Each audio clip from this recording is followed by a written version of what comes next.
পাতলা কবজি কেউ পছন্দ করে না। আপনার বুড়ো আঙুল এবং মধ্যমা আঙুল দিয়ে কবজিটি ধরুন। যদি এই দুটি আঙুল একে অপরের সাথে মিলে যায় তবে অভিনন্দন, আপনার কবজি স্কিনি ক্যাটাগরিতে পড়ে। কমেন্টে সত্যি করে জানাবেন আপনি পাস নাকি ফেল। তবে চিন্তা করবেন না, আপনি বাড়িতেই এটি ঠিক করতে পারেন, শুধুমাত্র এই 3টি ব্যায়াম করে। তৃতীয়টি সবচেয়ে কার্যকরী, তাই সেটি মিস করবেন না। 1. Rest curl. হাতটি বেঞ্চ বা কোনো কিছুর ওপর রাখুন এবং ডাম্বেল বা ইট নিয়ে কবজিটি ওপরের দিকে কার্ল করুন।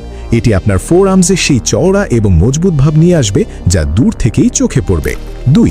Reverse wrist curl. এবার হাতের তালু নিচের দিকে রেখে ডাম্বেল দিয়ে রেস্ট কার্ল করুন। এটি আপনার ফোর আর্মসের ওপরের অংশকে পাথরের মতো শক্ত করে তুলবে। 3. Rice grape exercise. একটি বালতি চাল বা বালু ভর্তি করুন, হাত তার ভেতর ঢুকিয়ে জোরে জোরে মুষ্টি বন্ধ করুন এবং খুলুন। এটি সেই ছোট ছোট পেশিগুলোকে টার্গেট করবে যা জিমের কোনো মেশিন স্পর্শ করতে পারে না। আসল গ্রিপ স্ট্রেংথ বা হাতের শক্তি এখান থেকেই আসবে। ব্যাস, এই 3টি ব্যায়াম রোজ করা শুরু করুন, তারপর ফলাফল আপনি নিজেই দেখতে পাবেন।